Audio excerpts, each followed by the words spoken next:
आज एडिलेड का मौसम भले ठंडा हो, लेकिन टीम इंडिया के फैंस के लिए सीन पूरा गर्म है। पर्थ में जो चोट लगी थी उसका दर्द आज फिर याद आ गया। इंडिया ने टॉस हारकर पहले बैटिंग शुरू की और शुरुआत से ही लग रहा था कि ऑस्ट्रेलिया ने होमवर्क पूरा करके रखा है। सामने स्टार्क, हेजलवुड और बार्टलेट की तिकड़ी और हमारी ओपनिंग जोड़ी रोहित और गिल, साथ में दबाव का पहाड़। पहले कुछ ओवर देखने लायक थे।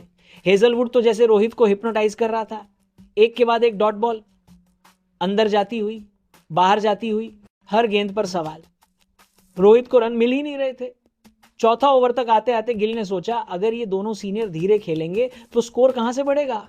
बस वही जोश, वही जल्दीबाजी और बार्टलेट की बॉल पर मिड ऑफ में मार्श को कैच दे बैठे। गिल 9 रन बनाकर आउट और इंडिया 17 रन पर 1 विकेट। अब सबकी नजरें गईं विराट पर। पर्थ में डक और आज एडिलेड में उम्मीद थी कि किंग कोहली वापसी करेंगे। मैदान वही जहां उन्होंने 5 सेंचुरी मारी है, 975 रन बनाए हैं। लेकिन आज बार्टलेट ने एकदम परफेक्ट सेटअप किया। 2 स्लिप्स लगाए, ऑफसाइड खुला छोड़ा, विराट को ड्राइव खेलने को उकसाया। 7वें ओवर की दूसरी आखिरी गेंद पर बार्टलेट ने अंदर आती हुई गेंद फेंकी। विराट ने सोचा ड्राइव मारेंगे, लेकिन गेंद बैट मिस कर पैड पर लगी। अंपायर ने फौरन उंगली उठा दी।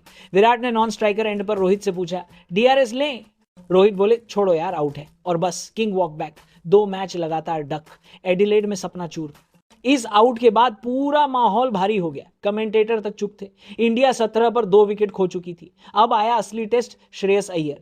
इस बंदे ने जिस तरह अपनी इनिंग बिल्ड की वो क्लास थी। पहले 10 ओवरों में इंडिया 29 पर 2 भी नहीं, यानी रन रेट 3 से भी नीचे। लेकिन रोहित और अय्यर ने धीरे धीरे टीम को संभाला। हेजलवुड, स्टार्क और बार्टलेट के स्पेल झेलते हुए दोनों ने बीच में छोटे छोटे सिंगल्स लिए, स्ट्राइक रोटेट की। 15वें ओवर तक पहुंचते पहुंचते इंडिया 50 के पार।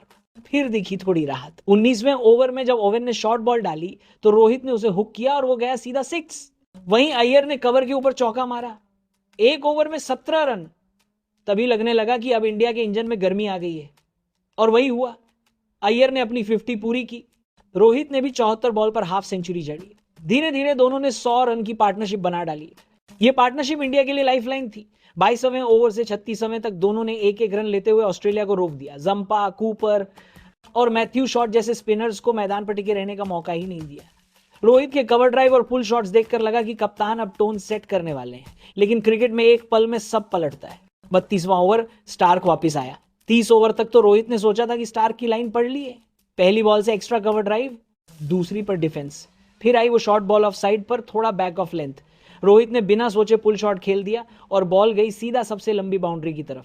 वहां खड़े थे हेजलवुड, आराम से हाथ फैलाया और कैच पकड़ लिया। बस रोहित की इनिंग खत्म। 73 रन, 97 गेंदें, 7 चौके, 2 छक्के। अब बात यही खत्म नहीं होती, क्योंकि ये सिर्फ 1 विकेट नहीं था, ये मोमेंटम का गिरना था। वो सेंचुरी जो इंडिया को गेम में वापस लाती, वहीं रुक गई। और सबसे बड़ा अफसोस, वो शॉट खेलना ही नहीं चाहिए था। सबको पता था स्टार्क शॉर्ट बॉल से फंसाएगा। लॉन्गेस्ट बाउंड्री साइड पर पुल करना, वो भी जब फील्डर खड़ा है, मतलब गिफ्ट रैप में विकेट देना। इस वक्त इंडिया 156 पर 3 थी और वो शॉर्ट टीम की सारी मेहनत मिटा गया। अब सवाल उठता है कि आखिर इतना दबाव क्यों? क्या विराट और रोहित के नाम का ही अब टीम पर असर पड़ रहा है? गिल ने पावर प्ले में जोखिम लिया क्योंकि उसे लगा कि सीनियर्स धीरे खेल रहे हैं। विराट खुद प्रेशर में आउट हुए और रोहित ने जब टीम सेट थी तब गलत शॉट खेल दिया। यही वजह है कि हम ऑस्ट्रेलिया की बॉलिंग को रूल नहीं कर पा रहे। आज अगर देखा जाए तो ऑस्ट्रेलिया की बॉलिंग कुछ खास नहीं थी। बार्टलेट के अलावा कोई इतना खतरनाक नहीं दिखा, लेकिन फिर भी हम पावर प्ले से लेकर 30 ओवर तक आउट होकर बैठे हैं। इसका मतलब साफ है, माइंडसेट में गड़बड़ है। अब बात करते हैं आगे की सोच की। क्या हमें अब भी वही पुराने नामों पर टिके रहना चाहिए? रोहित और विराट दोनों को फॉर्म में आने का वक्त नहीं मिल रहा। 2 हफ्तों में सिडनी और फिर वर्ल्ड कप की तैयारी शुरू हो जाएगी। टीम इंडिया अगर सच में नंबर 1 है तो उसे उसी तरह खेलना भी होगा। बाहर बैठे हैं यशस्वी जायसवाल, लेफ्ट हैंड ओपनर, जो बिना डर के खेलता है। अभिषेक शर्मा, जो पावर प्ले में बॉल को मारे बिना नहीं छोड़ता। ईशान किशन, जो विकेट के पीछे भी जान डाल देता है। विराट की जगह कौन? तिलक वर्मा एक बढ़िया ऑप्शन है। यंग, हंगरी और टीम के साथ एनर्जी लाते हैं। वैसे भी अगरकर और गौतम गंभीर, जो अब टीम पॉलिसी संभाल रहे हैं, वो साफ बोल चुके हैं टीम में वही रहेगा जो अटैक करेगा। तो अगर हमारे पास इतने इनफॉर्म बैटर्स हैं तो हमें डरना नहीं चाहिए। सच कहूं, रोहित और विराट की क्लास पर कोई शक नहीं, लेकिन फिलहाल वो टीम के फ्लो को रोक रहे हैं। ड्रेसिंग रूम का माहौल थोड़ा टाइट है, फील्ड पर एनर्जी कम लग रही है। इंडिया की बेंच स्ट्रेंथ बहुत बड़ी है। ऐसे खिलाड़ी हैं जो बिना डर के खेलते हैं, जैसे जायसवाल, अभिषेक, रिंकू सिंह और तिलक वर्मा। अगर इनको मौके दिए जाएं तो 2027 तक हमारी टीम पूरी तरह ट्रांसफॉर्म हो सकती है। अब बारी है कोहली और रोहित की। या तो वो अपनी पुरानी लय वापस लाएं या फिर टीम को नई दिशा दें, क्योंकि अब वक्त नहीं है एक्सपेरिमेंट का, अब वक्त है रियल चेंज का।